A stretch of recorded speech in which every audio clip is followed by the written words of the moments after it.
Fake News de Libération, les décodeurs du monde, l'AFP Factuel. Ils sont des dizaines et des dizaines à défendre le politiquement correct au sein d'entités gavées d'argent public, de votre argent. Et nous, sur Immédiat, nous sommes une toute petite équipe pour démonter les mensonges du système. Nous avons besoin de vous. Aidez TV Liberté.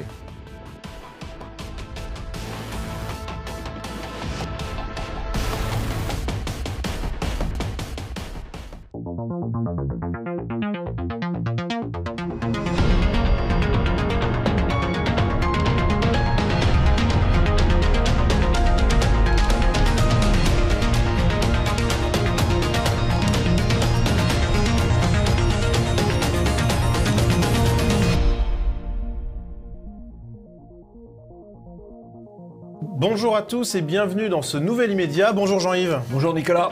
Alors vous l'aurez évidemment remarqué, Immédiat fait peau neuve. Nous avons voulu vous proposer une émission toujours plus dynamique et agréable sur la forme, sans rien sacrifier sur le fond. C'est une première, nous espérons que cette nouvelle mouture d'Immédiat va vous plaire. Et un dernier mot, chers téléspectateurs, avant de commencer l'émission. Nous vous rappelons, pour ceux qui regardent Immédiat sur le site de TV Liberté, que cette émission est également disponible sur la chaîne YouTube de Jean-Yves Le Gallou. Voilà, maintenant, place au sommaire. Villeurbanne, islamisme et relativisme. Un migrant afghan a poignardé mortellement un jeune Savoyard de 19 ans et blessé plusieurs personnes. Les médias ont tout fait pour relativiser l'attaque islamiste. Revue de presse. Dans cette nouvelle rubrique, nous balayerons quelques actualités médiatiques particulièrement intéressantes. Censure, bien-pensance et même folie végane, il y en aura pour tous les goûts. Condamnation inique, silence médiatique. 3 militants identitaires ont été iniquement condamnés pour avoir mené une opération symbolique de sécurisation des frontières dans les Alpes. Les médias ont fait profil bas. Vers le réveil allemand. Pour clore l'émission, Jean-Yves Le Gallou analysera la hausse notable des scores de l'AfD en Allemagne.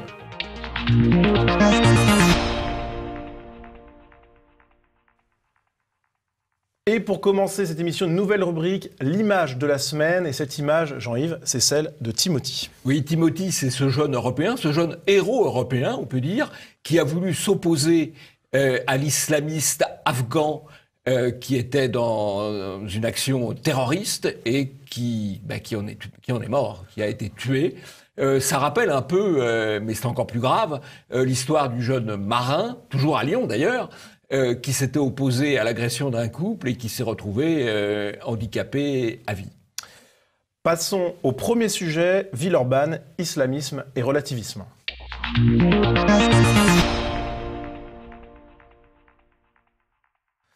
Un Afghan a donc poignardé mortellement le jeune Timothy et blessé plusieurs autres personnes.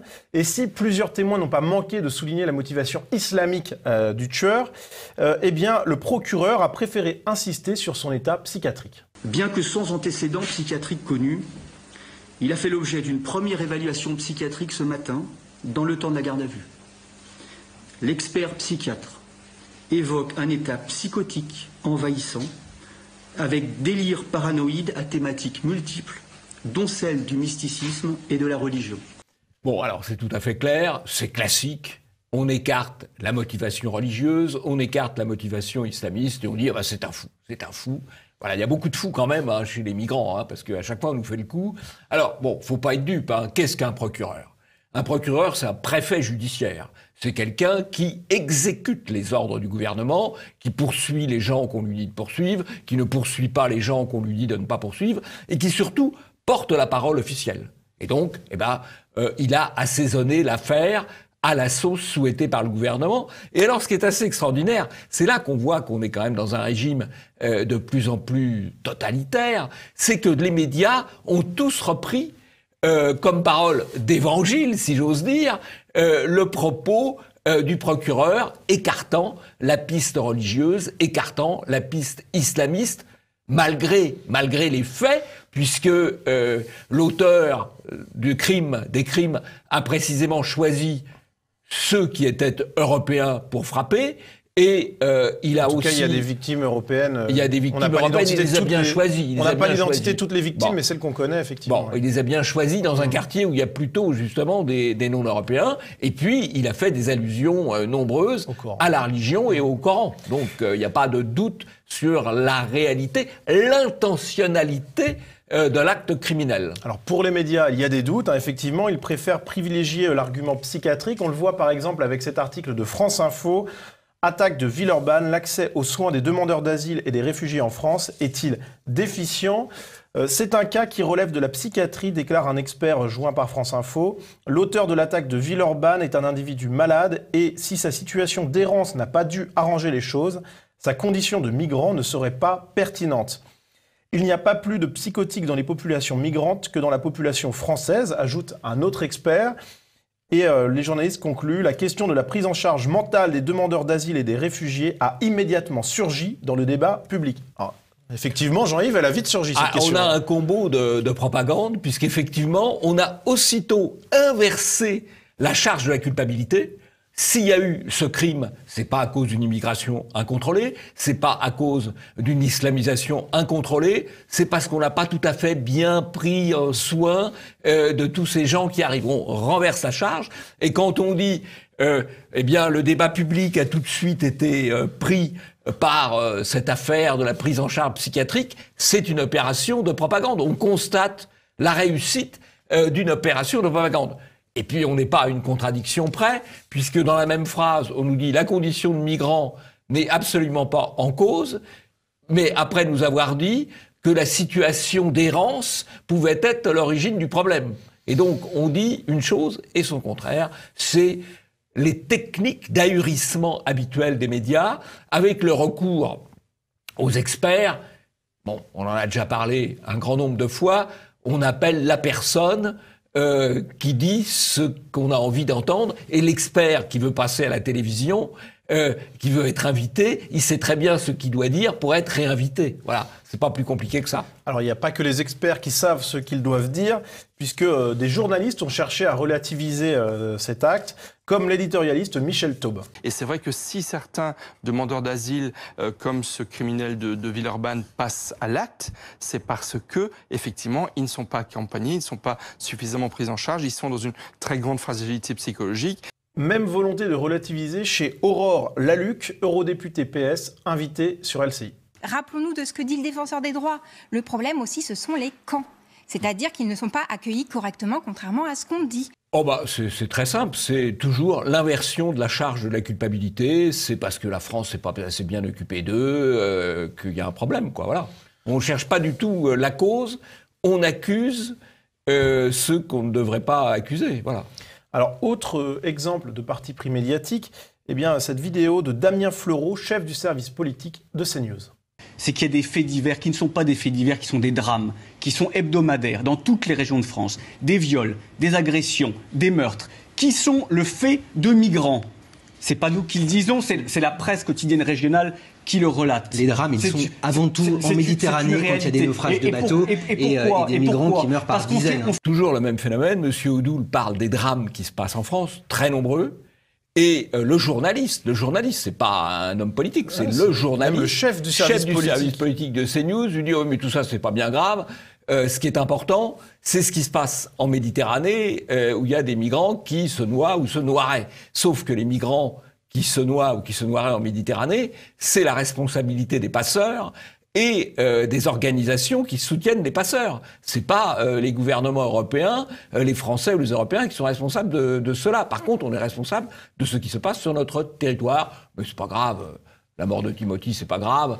On préfère évoquer des choses qui ne relèvent en rien de la responsabilité des Français. Et ce qui est intéressant aussi dans cette volonté de minimisation, et vous parliez du gouvernement, eh bien c'est que Christophe Castaner avait été pris en flagrant délit de déclarer que le saccage d'une permanence de La République En Marche était un attentat, et au soir de l'agression islamiste, et qui peut s'apparenter à un attentat, eh bien il employait le terme d'agression, un terme neutre. Voilà, le deux poids deux mesures est quand même costaud. Hein. Alors là, évidemment, c'est un homme politique, mais ces termes sont repris par l'ensemble des médias. Effectivement, taguer une permanence de La République En Marche, c'est un attentat. Et un meurtre, ça devient une agression. Et là, il y a un problème quand même, y compris parce que c'est pas n'importe qui, c'est le ministre de l'Intérieur.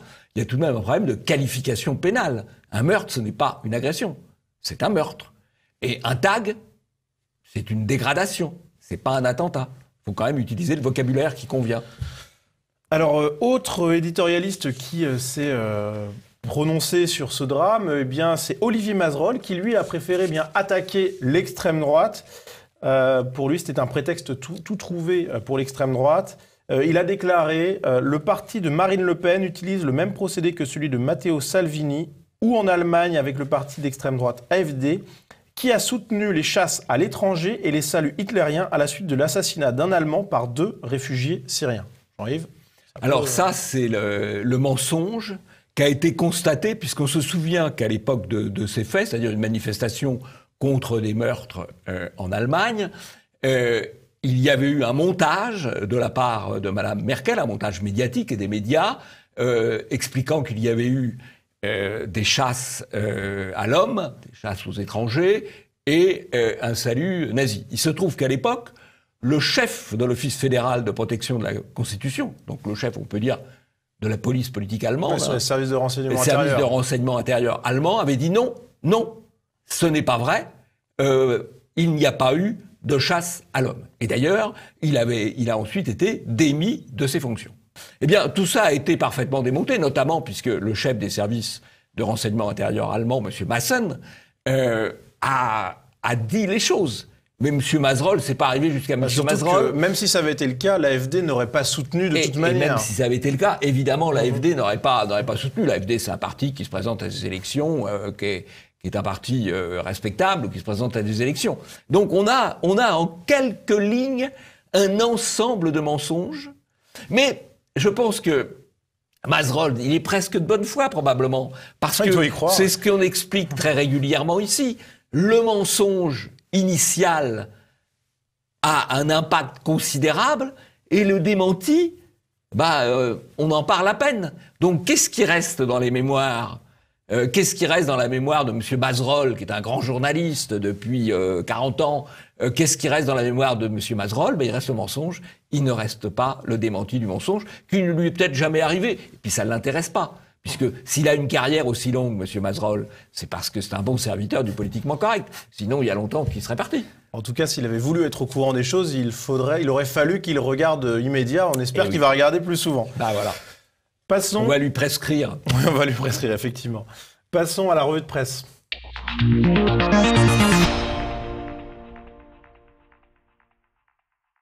Alors Jean-Yves, première actualité médiatique intéressante de la semaine, c'est cette une de TV Magazine avec Yann Barthès qui proclame « Je préfère être bien pensant que le contraire ». Alors dans le texte, ça donne « Je peux comprendre qu'on me reproche un côté bien pensant, mais je préfère ça que le contraire. On a des valeurs que l'on porte haut comme l'antiracisme, les droits LGBT, la liberté individuelle ». Au moins... il avoue son côté politiquement correct. Voilà, il avoue, il fait de la propagande politiquement correcte, la propagande antiraciste et la propagande LGBT, c'est les deux axes parfaitement complémentaires. Donc là, c'est parfait. Alors évidemment, quand il dit la défense des libertés individuelles, là c'est un mensonge, évidemment, parce que la propagande antiraciste d'un côté, la propagande LGBT de l'autre, implique précisément la réduction des libertés individuelles, en tout cas de la liberté d'expression, puisque ça implique de poursuivre tous ceux qui ne pensent pas de manière correcte, en les qualifiant de racistes ou en les qualifiant d'homophobes. Donc là, les libertés individuelles, là, non. Alors, deuxième élément, c'est l'arrivée du terme féminicide dans les médias et qui s'impose. C'est Claude Cholet, président de l'OGIM, qui le note dans un tweet. On a une de Libération aussi sur le 100e féminicide. Donc on voit que le terme féminicide s'impose. Voilà, alors le 100e féminicide, il y a eu depuis le début de l'année à peu près 400 meurtres. Donc il y a quand même 300 meurtres qui ne font pas la une de Libération. Le terme féminicide, il s'impose. C'est un terme de novlangue, ça n'existait pas il y a 6 mois. Ça n'existait pas il y a 6 mois, c'est un terme de novlangue, et il s'impose par un matraquage médiatique infiniment répété, et un matraquage médiatique inspiré au départ par le gouvernement, par Mme Schiappa, et repris ensuite par les perroquets du gouvernement, c'est-à-dire les médias mainstream. Alors il y a une petite, il y a un tweet que je vous présente là où on voit 2 cartes côte à côte. Est-ce que vous pouvez expliquer un petit peu à nos téléspectateurs quelles sont ces 2 cartes? On voit Eh bien, il y a d'abord une carte qui prend les violences d'hommes contre des femmes. C'est une carte qui n'est pas tout à fait récente, qui date de 2007, mais c'est pas les meurtres, c'est les violences d'hommes contre les femmes telles qu'elles sont recensées par 100 000 habitants. Voilà. Et qu'est-ce qu'on voit dans cette carte? On voit qu'il y a des endroits où il y en a plus qu'ailleurs, et il y a notamment 2 zones noires où il y a un nombre particulièrement élevé de violences masculines contre des femmes. C'est le département du Val d'Oise et le département de la Seine-Saint-Denis. Je laisse chacun conclure. Et puis il y a une deuxième carte qui est tout à fait intéressante, qui a été publiée par Jérôme Fourquet, qui est la carte des prénoms musulmans donnés aux jeunes garçons. Et les 2 cartes, elles se superposent. Alors ça peut tout à fait s'expliquer, car effectivement, l'islam et le Coran légitiment tout à fait les violences faites aux femmes. Alors, ça ne veut pas dire qu'il n'y a pas de violences faites aux femmes de la part de gens qui ne sont pas musulmans. Bien évidemment, c'est un phénomène qui touche quand même plus ou moins tous les milieux sociaux, toutes les origines ethniques. Mais c'est pas étonnant que dans les zones frappées par l'avancée de l'islam, il y ait plus de cas que dans les autres. Tout simplement parce que l'islam considère ça comme normal, finalement. Et puis, s'il y en a qui veulent démentir mon propos, eh bien, c'est très simple. Qu'ils produisent des cartes, non pas par département, mais par quartier. Alors là, on verra, ça sera un peu plus précis. Et puis, s'il y en a encore qui veulent démentir ce propos, eh bien, qu'ils répondent à la demande de l'écrivain Renaud Camus, qui dit, écoutez, il y a 100 féminicides depuis le début de l'année, féminicides, 100 meurtres de femmes par leur mari, leur conjoint, leur compagnon. Eh bien, si on veut savoir ce qui se passe vraiment, qui ça touche, à la fois par les origines ethniques ou par les origines sociales, publions les noms et les prénoms des victimes et des meurtriers ou des suspects de meurtre. Voilà. Et puis là, on pourra peut-être savoir qu'est-ce qu'il faut faire, au lieu de faire une grande opération de culpabilisation générale qui a en fait 2 buts, contribuer à culpabiliser un peu plus les hommes, ça fait partie de la propagande générale, et ramener des sous pour les associations féministes et les amis de Madame Schiappa. Voilà, c'est ça l'opération. Eh bien, justement, puisqu'on parle d'islam et de féminisme, il y a l'Obs qui, au moment d'une opération islamiste en faveur du burkini, a parlé d'un happening féministe. Donc c'est plutôt bien ça. C'est de la novlangue, je crois que c'est comme ça que vous l'appelez. C'est aussi de la novlangue, oui, parce que c'est une opération, comme vous l'avez dit vous-même, une opération de propagande islamiste. Ça devient un happening féministe, comme si affubler les femmes de burkini ou de burqa avait quoi que ce soit à voir avec la liberté féminine. Autre sujet, en Espagne, on apprend qu'un collectif vegan antispéciste, transféministe et libertaire sépare les poules des coqs pour éviter les viols, avec une magnifique photo. Magnifique. Ouais, donc, magnifique. Je ne la commenterai pas parce que là, je sortirai des clous. Non, je ne la commenterai pas. Alors, c'est intéressant. Qu'est-ce qu'elles sont? Elles sont antispécistes. Elles sont transféministes. Oui, véganes et libertaires. Véganes et bon, ça fait beaucoup de mots. C'est beaucoup de mots. Alors, on va juste dire antispécistes. Qu'est-ce que c'est qu'antispéciste? C'est les gens qui nient les différences entre les espèces, comme on peut nier les différences entre les races et passer à l'étape supérieure. Alors, moi, personnellement, je pense que l'animal est une personne et que l'animal doit être respecté. Il y a beaucoup de livres intéressants sur cette thématique de l'animal qui est une personne. Pour autant, les animaux sont différents des hommes. Oui, un petit peu, légèrement. Ouais. Tout est dans le flux du vivant. Les hommes sont dans le flux du vivant, les animaux sont dans le flux du vivant, mais il y a évidemment des différences. Alors, ce qui est d'ailleurs assez amusant, c'est que ces femmes antispécistes, elles projettent quand même leurs fantasmes sur les gallinacés. Parce que qu'est-ce qu'on sait Qu'est-ce que souhaitent les gallinacés? Est-ce qu'ils souhaitent absolument que les poules soient séparées des coqs? Est-ce que les poules souhaitent être séparées des coqs? Les coqs, sans doute, ne souhaitent pas être séparés des poules. Mais c'est pas sûr non plus que les poules... Comment on sait ce qu'ils veulent? Enfin, c'est quand même du délire absolu, quoi. Oui, elles ont l'air de savoir, en tout cas. Ah oui, absolument, oui. Elles sont inquiétantes. Hein. Ouh là là là là là là là là. Légèrement. Autre sujet, celui de la fraude sociale. On va regarder tout de suite cette vidéo de Charles Prats. Mais c'est vraiment le scoop que la mission a donné hier, c'est qu'on a 17 millions de numéros de sécurité sociale de gens soi-disant en vie en trop en France. Par rapport aux gens qui existent réellement au recensement INSEE, dont 3 millions de centenaires. Je ne sais pas, que tout le monde ouvre la porte, la fenêtre, regarde dans la rue. Il y aurait normalement des centenaires partout dans le pays. Voilà.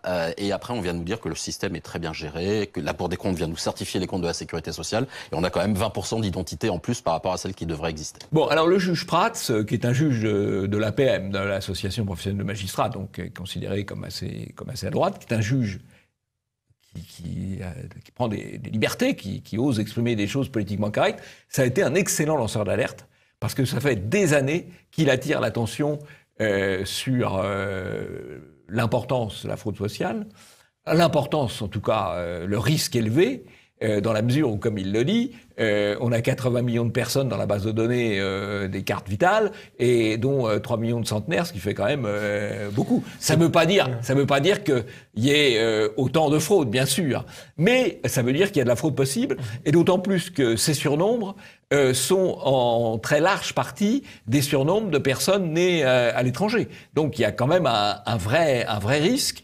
Et le juge Prats a réussi à faire émerger ce vrai risque, puisque des parlementaires se sont penchés sur la question. Voilà, bravo au juge Prats. D'ailleurs, le rapport définitif devrait sortir avant la fin de l'année. Autre sujet, celui de la censure du site de réinformation régionale que nous connaissons bien, Braise Info, qui fait un très bon boulot. Et Google Actualité a décidé de le déréférencer. Ils sont toujours présents dans Google, dans le moteur de recherche, mais par contre, dans la section Actualité, ils ne sont plus répertoriés, ce qui inquiète beaucoup Yann Valéry, le rédacteur en chef de Braise Info, que nous avons pu joindre. On pense qu'on a été victime d'une campagne de délation de je sais pas quel lobby ou petit groupe de pression. Les conséquences pour Braise Info, elles sont immédiates, c'est-à-dire une perte d'audience qu'on a constatée ces dernières semaines, puisque Google Actualité était notre troisième source d'arrivée sur le site Braise Info. Les solutions, on va multiplier la présence sur les réseaux sociaux, qui là aussi ne tiennent qu'à un fil. On invite surtout nos lecteurs à s'inscrire à la lettre d'information, à la newsletter. On étudie également les éventuels recours juridiques qu'on pourrait mener pour au moins avoir une réponse de Google. Si vous voulez, c'est une affaire assez typique. Braise Info, c'est le meilleur site de réinformation régionale, le plus dynamique, le plus actif. Les autres sont performants aussi. Les autres sont performants, mais moi, c'est le navire amiral de la réinformation régionale. Donc, comme ça marche, on leur coupe la référencement Google Actualité, ce qui est évidemment un handicap. Ça leur fait passer quelques cases en arrière. On connaît l'affaire. Quand le compte YouTube de TV Liberté a été supprimé il y a maintenant un peu plus d'1 an. Et après, vous repartez, et voilà. Bon, donc ça, c'est classique. Bon, ils vont pas se décourager. Non, les connaissants, ils vont pas se décourager. Ouais. Il faut les soutenir. Il faut, tous ceux que ça intéresse, c'est vraiment Braise Info, ça vaut le coup, s'abonner à leur newsletter, et puis leur envoyer un petit chèque éventuellement pour les aider, parce que, voilà. Toujours pareil. Alors, à l'international, maintenant, retour sur la situation en Afrique du Sud avec des émeutes entre Africains du Sud et entre étrangers. Et donc, on va le voir ça avec cette vidéo de l'AFP.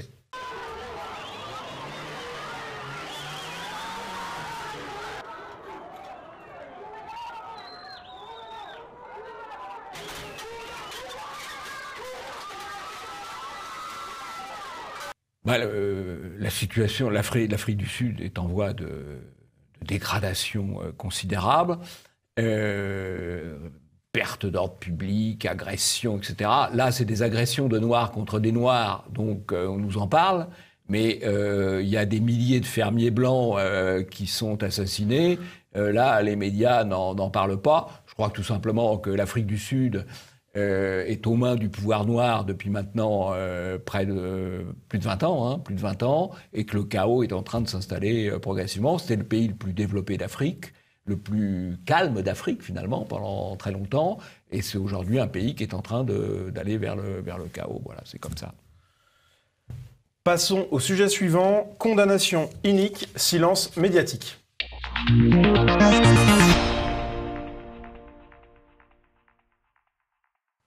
Trois militants identitaires, Damien Rieu, Romain Espinot et Clément Galland, ont donc été condamnés à des peines très lourdes après avoir mené une opération symbolique de protection de la frontière franco-italienne au col de l'Échelle dans les Alpes. Les condamnations sont donc très lourdes, 6 mois de prison ferme et des amendes très fortes, 75 000 € d'amende pour la personne morale Génération Identitaire. Jean-Yves, on voit donc que la condamnation est extrêmement sévère. Oui, alors, elle est extrêmement sévère. L'intentionnalité qui est déterminante en matière pénale n'est absolument pas prouvée. Le jugement fait appel aux témoignages de clandestins dont on ne connaît pas ni l'âge ni l'identité, donc c'est dire un peu le sérieux des choses. Ce qui est très intéressant, c'est le cheminement. Première étape, quand il y a l'opération des identitaires dans les Hautes-Alpes, le procureur, on demande au procureur, les gauchistes demandent au procureur de poursuivre, il dit non, il n'y a pas matière. Il n'y a pas matière à poursuite. Et puis, 3 semaines plus tard, le procureur reçoit des instructions de la garde des Sceaux, en tout cas, il change d'avis, Madame Belloubet, et ben il reçoit une circulaire déjà, et puis il reçoit le petit coup de téléphone qui va bien avec. Hein. Bon, sans doute, on n'en est pas sûr. Écoutez, faut quand même être un peu sérieux, être un peu sérieux en la matière. Je me fais l'avocat du diable. Savoir comment fonctionnent les préfets et les procureurs. J'ai quelques idées de la question. Bon, et donc il reçoit le petit coup de fil qui va bien, et il engage des poursuites. Il en a reçu l'ordre. Il engage, c'est le procureur. Encore une fois, c'est le préfet judiciaire. Bon, il engage des poursuites. Et puis après, eh bien, qui est chargée du jugement, c'est la présidente du tribunal, Madame Lafarge, qui s'auto-désigne, ce qui est son droit, et qui choisit 2 assesseurs, dont un des assesseurs qui est une magistrate précisément à titre temporaire. On peut imaginer le degré d'indépendance d'une magistrate à titre temporaire. Vous voulez dire qu'elle sera peut-être un peu moins rétive à la condamnation lourde, c'est ça ? Elle va de faire ce que lui demande. Enfin, on peut craindre qu'elle écoute fortement ce que souhaite la présidente du tribunal. Cette présidente du tribunal, d'ailleurs, elle n'est pas neutre, puisque quand elle était vice-présidente du tribunal de Toulon, elle a participé à un grand séminaire, une grande manifestation pro-immigrationniste avec tout le gratin, la CIMAD, la Ligue des droits de l'homme, Amnesty International, je dois en oublier. Elle n'est donc pas neutre. Et donc, elle entre dans la voie de la condamnation. Je pense d'ailleurs que les identitaires ont de bonnes chances d'avoir un jugement différent en appel ou en tout cas en cassation. Voilà. Parce que quand on lit le jugement, il apparaît d'une très grande fragilité, mais la pression politique à la fois sur le procureur qui doit obéir et sur le président, sur le tribunal qui devrait être indépendant. Vous savez, il y avait une vieille formule de la Troisième République, il y a un juge indépendant en France, c'est le président de la Cour de cassation, donc qui est tout à fait au sommet de la hiérarchie, et encore s'il n'est pas marié et qu'il n'a pas d'enfant. Ça limite quand même le nombre de gens réellement indépendants. La formule est belle. La formule est belle. Elle est classique. Ceci étant, je suis tout à fait injuste parce qu'il y a quand même des magistrats indépendants. On l'a vu avec le juge Prats tout à l'heure. Il y a eu pendant très longtemps en Vendée un juge qui était indépendant, qui était le juge Didier Gallo, parce qu'il avait renoncé à toute promotion. C'est pas le cas de tout le monde. Mais c'est pas le cas de tout le monde. C'est sûr que, Nicolas, si on vous propose un poste à TF1, vous irez. Sans aucune hésitation, je vous abandonne totalement. Voilà. Oui, ce que c'est que l'indépendance des journalistes. Alors, effectivement, la sévérité du jugement a été Et le traitement médiatique de cette condamnation, eh bien, il a été évidemment partial. On a l'AFP qui a produit une dépêche qui a été reprise par de nombreux médias, comme par exemple le Huffington Post, qui parle d'une action anti-migrant. Donc le terme n'est pas neutre, en parlant de génération identitaire comme d'une association d'extrême droite. France 24 qui reprend encore la dépêche, qui parle de militants d'extrême droite. Le Parisien qui parle d'associations d'extrême droite également. À l'inverse, eh bien, Russia Today s'est illustré puisque, certes, la dépêche AFP est reprise, mais les journalistes l'ont enrichi de plusieurs éléments, ce qui est donc un vrai travail de journaliste, effectivement, qui est à noter, et surtout en l'expurgeant des termes politiquement corrects d'extrême droite. Par exemple, au lieu d'opération anti-migrants dans le titre, on a opération dans les Alpes. Donc, Jean-Yves, on voit qu'il y a eu quand même un biais médiatique, général, sauf pour certaines. Russia Today a fait un travail journalistique normal, c'est-à-dire on vérifie, on essaye de comprendre, on n'utilise pas des termes inutilement polémiques, voilà. Bon, ils ont fait ce que tous les autres auraient dû faire, on va dire. On devrait faire des stages de déontologie journalistique aux gens de l'AFP à Russia Today, je trouve. Ce serait pas mal, ça. Effectivement, il y a quelque chose qu'on note, c'est quand même que globalement, les journalistes ont fait un peu le service minimum. Ils ont retranscrit la dépêche AFP et puis pas beaucoup plus. Oui, parce que malgré tout, condamner à de la prison ferme pour une action politique, c'est quand même pas trop, ça passe pas tout à fait bien dans la culture française d'aujourd'hui, quoi. Voilà. Donc les salles de rédaction ont dû se dire que c'était un jugement unique. Fallait pas en faire trop, quoi. Voilà. Ouais. Fallait pas en faire trop. Alors, autre problématique posée par ce jugement, eh bien, c'est le 2 poids, 2 mesures médiatique. Pour parler de ce traitement médiatique, eh bien, nous avons contacté Damien Rieu. Le traitement médiatique a été globalement, je dirais, factuel. C'est contenté de donner le jugement, mais c'est vrai, peut-être on aurait pu être plus interrogé pour faire part de notre réaction. Et c'est vrai que dans des cas où les inculpés auraient été d'une autre tendance politique, je pense qu'ils auraient eu le droit à la parole, ils auraient eu le droit de s'indigner, de faire la tournée des plateaux, etc. Ce qui n'a évidemment pas été le cas, en l'occurrence, cette fois-ci.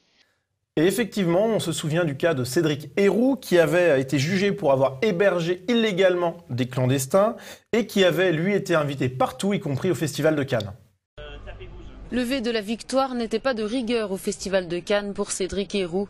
Alors que fouler le tapis rouge du prestigieux festival reste une consécration pour les acteurs, l'agriculteur défenseur des migrants y voit lui plutôt un tremplin.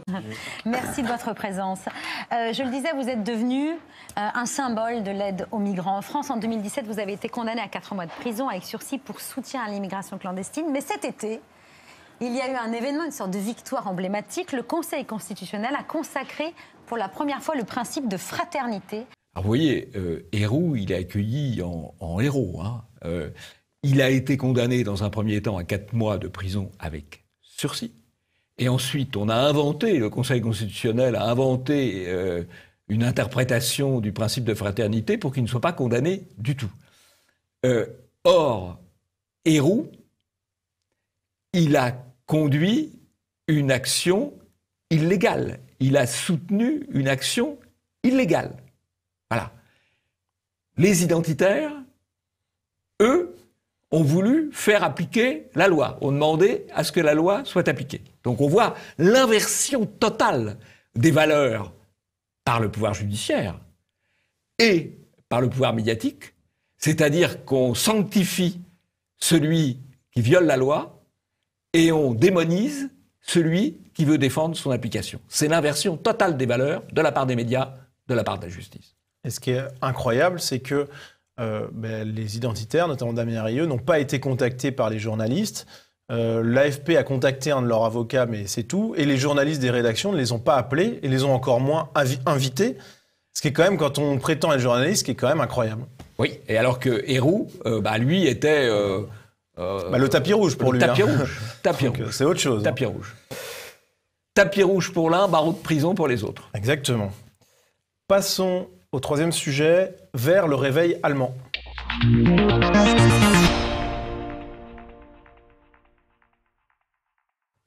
Alors Jean-Yves, en Allemagne, il semblerait que l'AfD ait réalisé une percée électorale.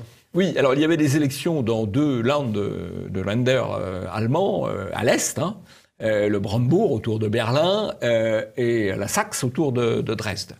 Et l'AfD, le parti identitaire allemand, a quasiment triplé le nombre de ses voix et le nombre de ses sièges, en étant à 28% dans un cas, 23% dans l'autre, ce qui est tout à fait remarquable dans le cadre d'une mobilisation des abstentionnistes, puisqu'il y a eu une très forte participation, et en fait les abstentionnistes se sont mobilisés précisément parce que l'AfD a tenu un discours sur les sujets essentiels, à savoir l'invasion migratoire et la montée de la délinquance immigrée. Ils ont traité ces sujets-là, et c'est précisément parce qu'ils ont traité ces sujets-là, qui étaient des vrais sujets, que eh bien, les électeurs se sont déplacés. Le Monde le reconnaît d'ailleurs en disant que c'est un discours radical, enfin ils utilisent leur expression. Mais c'est ça qu'il faut retenir. Ça a été d'ailleurs un peu analysé par la presse, là. Bon, avec des termes polémiques, bien entendu. Ce qu'il faut retenir, c'est que quand on tient un discours fort, correspondant à la réalité, ça bouge un peu les électeurs. Alors, vous parlez d'analyse polémique, de termes polémiques employés par les journalistes. On a le journaliste de RFI en Allemagne, Pascal Thibault, qui déclare que les résultats de ces élections sont inquiétants. Donc effectivement, voilà, radical pour les uns, inquiétant pour les autres. Oui. Mais radical, ça a un côté, pas radical, qui va aux racines, hein, donc c'est assez juste. Ça, c'est juste. Bon, enfin, ce qui va aux racines, inquiétant, là, évidemment, on se place dans le camp de la peur. Les auditeurs de RFI qui veulent se renseigner sur l'Allemagne ont droit à une couverture journalistique peu suspecte de neutralité, quoi, on va dire. Voilà, peu suspecte de neutralité, absolument. Oui, mais ça, c'est ça le secret de la carrière journalistique, c'est d'être peu suspect de neutralité. Eh bien, Jean-Yves, c'est la fin de cette émission. Merci à vous de l'avoir suivi. C'était donc la première de cette nouvelle mouture immédiate. Il y aura forcément des ajustements qui viendront peut-être dans les semaines qui viennent. Nous espérons que le nouveau format de cette émission vous a plu et vous plaira. Et puis, Jean-Yves, à la semaine prochaine. Oui, et puis que nos amis web spectateurs n'hésitent pas à commenter. Oui. S'ils peuvent éviter de trop nous rafaler, c'est plus sympa. Mais bon, enfin, qu'ils nous disent, voilà, après, on essaiera. C'est un numéro... c'est le 262e numéro d'Immédiat. C'est le premier de la nouvelle formule. Ça sera amené à se roder, bien sûr.